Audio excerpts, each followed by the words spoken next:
Olá, amigos do canal Espiritualidade.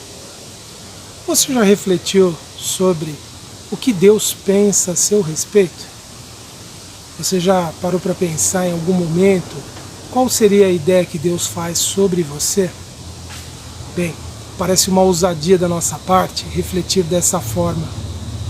E de certa forma, todos nós que acreditamos na existência de Deus, de um modo talvez não consciente, não completamente consciente da nossa parte, mas de algum modo nós nos importamos sim. Será que o que eu estou fazendo é aprovado por Deus? Será que a vida que eu levo corresponde às suas leis?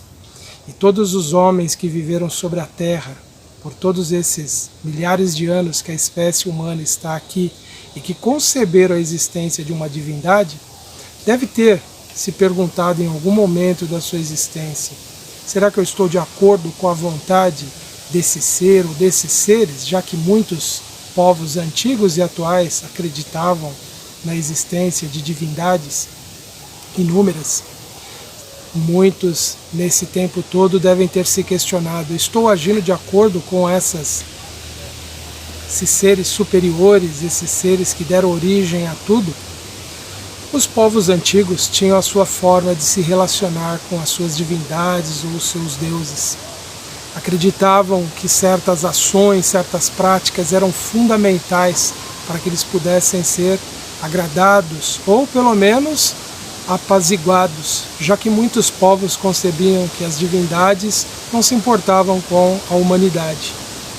Quase todos os povos antigos tinham uma visão muito negativa a respeito desse ser Deus ou desses seres deuses, como eles acreditavam. E até hoje muitas pessoas concebem Deus, mesmo aqueles que conheceram as explicações de Jesus, concebem Deus como um ser muito cruel, muito exigente, embora até digam que ele seja amoroso. Eles não usam esse adjetivo cruel, mas na verdade é um Deus cruel sim, porque se eu não o agrado da forma como ele quer, ele vai ficar contra mim e naturalmente a sua ira vai se voltar para mim.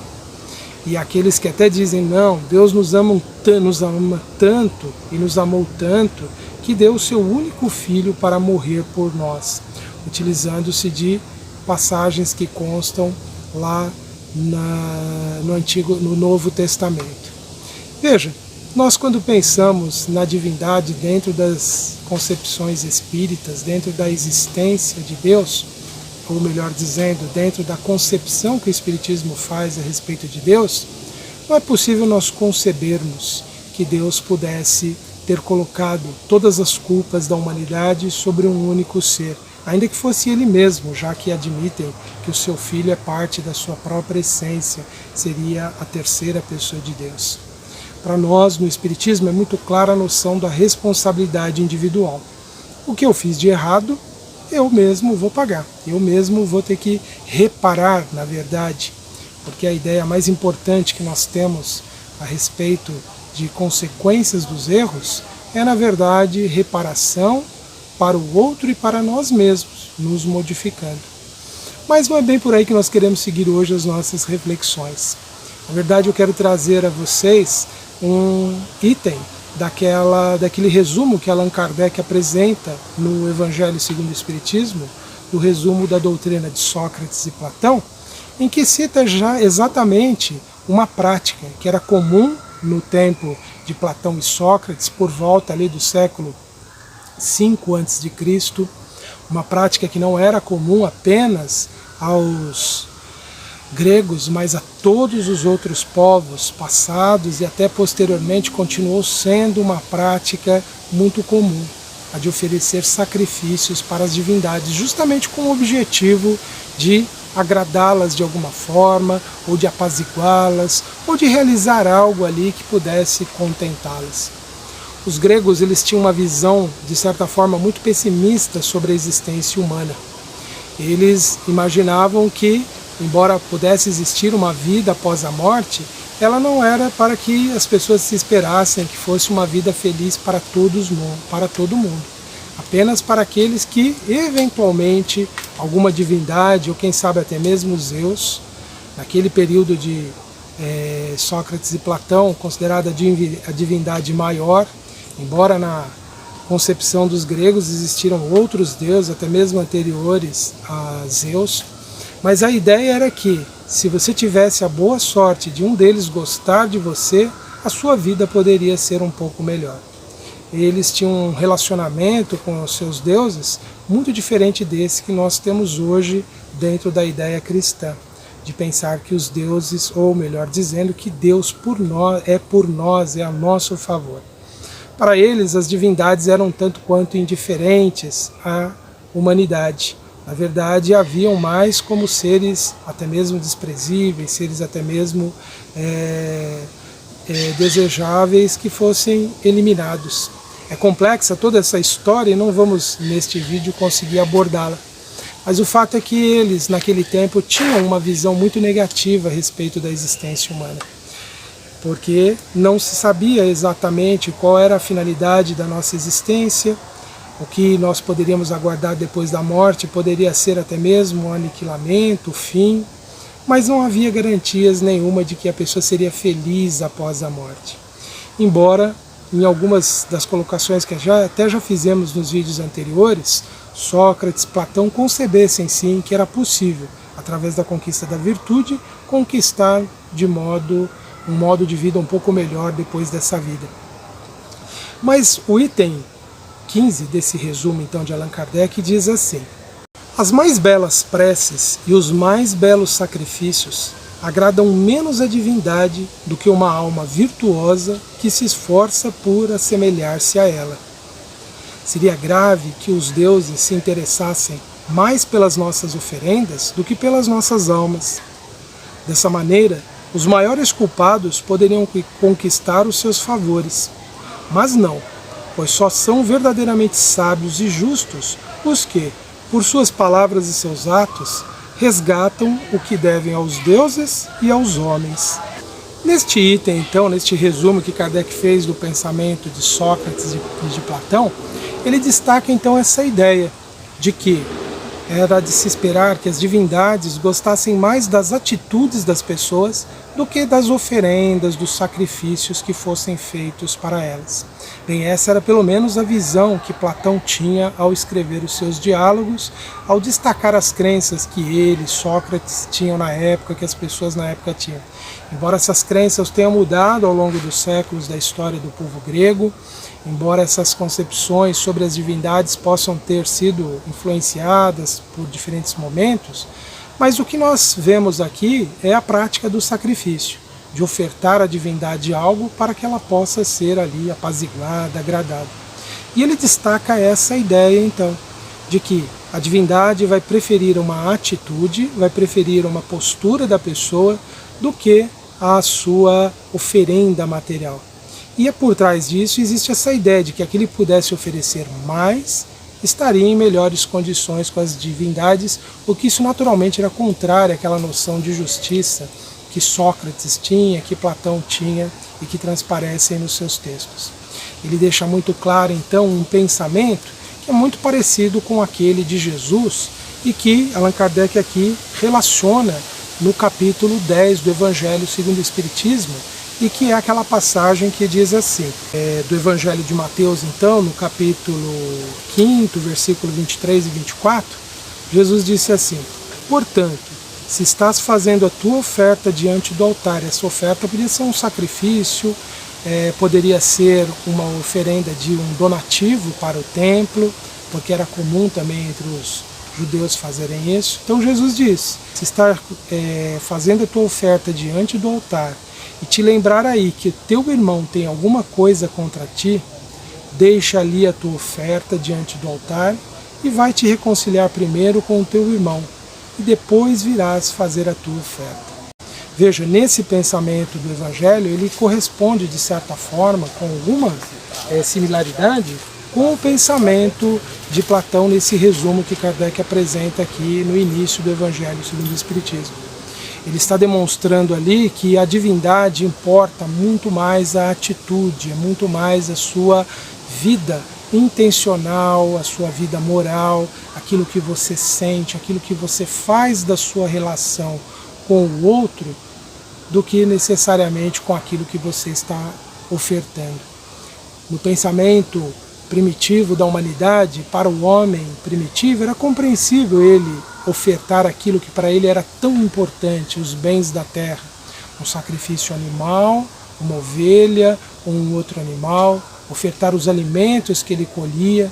Mas para o homem que evoluiu, que cresceu intelectualmente, que se modificou, que se sensibilizou e, sobretudo, que passou a compreender que o mundo é muito mais amplo do que isso que nós podemos perceber aqui no planeta Terra, ou melhor dizendo, que a criação divina é muito maior do que está limitado no nosso planeta, seria muito ingênuo da nossa parte pensar que esse ser que criou galáxias que se contam aos bilhões no universo, que criou forças extraordinárias que dão origem a estrelas, a sistemas planetários, que dá origem a mundos, que faz surgir a vida a partir da matéria inanimada, que esse ser pudesse ser agradado com bens materiais, que ele pudesse ser apaziguado.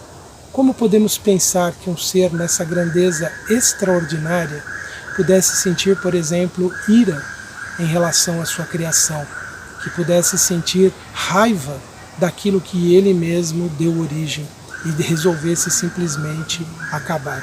Então essa nossa concepção atual de um Deus que não requer necessariamente essas oferendas materiais, que podemos até dizer que para muitas pessoas elas ainda possam ser importantes, porque elas estão ainda presas a esse pensamento, mas para aqueles que querem realmente compreender a divindade, entender que ela não necessita de nada material nosso, que não é possível nós agradarmos a Deus, porque Ele já conhece a nossa essência, a nossa natureza, Ele conhece o ser que nós somos, Ele sabe exatamente todos os potenciais incríveis que nós trazemos. Então nós não podemos simplesmente pensar que nós vamos agradar a Deus, nós vamos demonstrar a Ele a nossa fidelidade. E parece que para esses povos antigos a oferenda de determinada forma, o culto, era muito mais uma forma de testemunhar a sua fidelidade a uma divindade e não a outra, como se pudesse existir essa disputa entre eles. Tudo isso então leva a pensar que conservar esse pensamento pode representar para nós um atraso na nossa capacidade de compreender a Deus, de nos aproximarmos desse ser que é a origem de tudo. Se há algo que realmente nós talvez possamos fazer para estarmos, vamos dizer assim, melhor com Deus, seria amarmos. Seria realmente nós estarmos dispostos a um processo de compreensão de quem nós somos, de transformação, de modificação, de crescimento, de nos aceitarmos, mas trabalharmos pela nossa mudança e, sobretudo, que o nosso relacionamento com o próximo melhorasse, que o nosso modo de ver, de encarar a vida, de encarar as outras pessoas fosse aprimorado. E é através do caminho da compreensão da verdadeira natureza humana, falível, imperfeita, mas perfectível, capaz de um dia tornar-se perfeita. Através dessa compreensão e, sobretudo, que nos movimentemos auxiliando não apenas aqueles que nós amamos, mas aqueles que ainda estamos aprendendo a amar, que eles possam evoluir, que eles possam progredir, ofertando de nós mesmos o melhor do nosso ser, o melhor do que nós somos capazes de sentir, de viver, de realizar. Certamente assim nós estaremos de uma forma mais positiva dentro dessa ideia de atender às expectativas de um Criador. Aliás, nós não precisamos ter mais o medo do passado, de que por algum motivo Deus vai deixar de nos amar, de nos cuidar, ou mesmo vai nos negar a felicidade eterna. Essas visões que ainda persistem no pensamento religioso humano são os resquícios dessa visão humana das divindades ou da divindade, de nós imaginarmos que o Ser Supremo pudesse ser como a criatura, pudesse sentir raiva, inveja, ciúme. Eu me recordo de uma pessoa muito querida que há muitos anos atrás, ainda era criança, ele recém-convertido a uma facção do cristianismo, ele usava a expressão de que Deus era um Deus ciumento. Eu fico pensando, como pode, né, o ser que criou tudo ter sentimentos humanos, ter esse apego a alguma coisa, porque eu não o adoro de uma forma ou de outra. Isso revela, na verdade, traços da humanidade na divindade, e é isso que tem nos afastado cada vez mais de Deus. Ao invés de identificarmos em nós o que nós temos de divino, nós tentamos imaginar Deus com as nossas imperfeições, com as nossas fraquezas, os nossos vícios, as nossas imperfeições. Isso tudo nos leva a um distanciamento, a um barateamento da ideia da divindade. É somente quando nós passamos a ter uma visão mais profunda da vida, de maior amor a tudo que existe, a tudo que se movimenta, a tudo que está produzindo, que está transformando de alguma forma a existência. É a partir do momento que nós somos capazes de nos solidarizarmos com todos os seres, é a partir desse momento que nós começamos a compreender de forma ainda muito, muito pequena o pensamento divino, que na verdade trabalha dentro das nossas concepções pelo progresso do todo, de tudo, e não apenas de uma única espécie privilegiada, considerada mais importante dentro da sua criação, ou mesmo um determinado grupo. Há dias atrás ouvia um pregador que dizia que nem todo mundo era filho de Deus, porque já que nem todos cumpriam a vontade divina dentro do ponto de vista dele, da igreja dele, então uma grande parcela da humanidade não podia se considerar filha de Deus. Que pensamento pequeno, que pensamento que utiliza expressões que não ficaram bem compreendidas na época e que ficaram registradas de uma maneira imperfeita através da literatura que nos chegou até os dias de hoje, os evangelhos, as cartas de Paulo, para justificar uma separação entre os humanos, aqueles que são amados por Deus e aqueles que não são considerados seus filhos, embora se seguirem os princípios dessa seita cristã, aí sim eles passam a ser filhos de Deus. Essas ideias, então, nós devemos rever e repensar, pois se há algo que nos distancia de Deus, é nós tornarmos Ele imperfeito como a sua obra. Torná-lo ali algo que é capaz de justificar, por exemplo, a violência. Recentemente li também numa rede social uma frase dizendo assim: se os anjos portam espadas, quer dizer que não podemos pensar que a conquista do bem, a conquista dos céus, será através do pacifismo. Pessoas que legitimam a violência com a ideia clássica, antiga, equivocada, de que esses seres, supostamente criados especiais por Deus, portassem espadas. Ali, obviamente, que a espada é apenas um símbolo e não a indicação de uso de força para que se conquiste nada. Quando nós nos distanciamos da ideia do amor, nós nos distanciamos de Deus.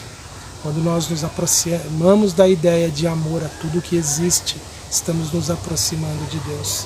Isso foi ensinado por Jesus, quando pediu a síntese dos ensinamentos para ele. Ele disse: amarás o Senhor teu Deus de toda a tua alma, de todo o coração, de toda a tua força. E o segundo, semelhante ao primeiro, o próximo como a ti mesmo. Não há dúvida de que o amor é a única coisa que nos aproxima de Deus. Nós podemos construir templos, podemos construir representações artísticas extraordinárias da divindade, podemos criar belas composições musicais, podemos criar obras de arte, podemos fazer grandes construções, monumentos para exaltar a grandeza de Deus. Mas se nós não soubermos respeitar e amar uma sequer de suas criaturas, nós não estaremos ainda à altura do Criador, desse ser que é a inteligência suprema, a causa primeira de todas as coisas e que está presente neste momento em nossas vidas, não apenas como ideia, mas como uma força atuante, poderosa, viva, que está em nós, que nos movemos nele, segundo o pensamento de Paulo, e que existimos nele, e que pode se tornar cada vez mais presentes em nossa vida, à medida que a nossa consciência se amplia, evolui e se engrandece. Eu quero então convidá-los neste momento para a nossa prece, levando o nosso pensamento a Deus em gratidão, a bênção da vida e as oportunidades todas que nós temos. Pai de infinita misericórdia, nós te pedimos, Senhor, que o Senhor possa nos ajudar em nossa evolução, inspirando em nossos corações a fé, a confiança, a certeza, Senhor, de que apenas o amor, buscado, vivido e sentido por nós, será a força que nos guiará nessa longa jornada que iniciou-se há milhões de anos, desde a nossa origem, e que ainda perdurará por incontáveis tempos, para que um dia possamos estar plenamente unidos em nossas mentes, com a sua mente amorosa, grandiosa, que a tudo deu origem, que a tudo contempla sabiamente e que a tudo conduz para esse encontro inesquecível que teremos no futuro. Esse encontro que é inimaginável para nós hoje, Senhor, de sentirmos a sua presença grandiosa em nossas vidas. Permita que até lá, Senhor, tenhamos a força, a coragem de marcharmos de forma resoluta, decidida, firmes para este encontro. E que possamos perceber, Senhor, a sua presença amorosa em nossas vidas, para que possamos engrandecê-la através do amor. Que assim seja, graças te damos, Senhor. Meus amigos, estas foram as nossas reflexões para este momento. Continue acompanhando a nossa programação no canal Espiritualidade, o nosso programa Ponto de Vista, toda quinta-feira às 20 horas. Acompanhe também as outras atividades que desenvolvo no site antenormorais.com.br. Um grande abraço a todos e até a próxima.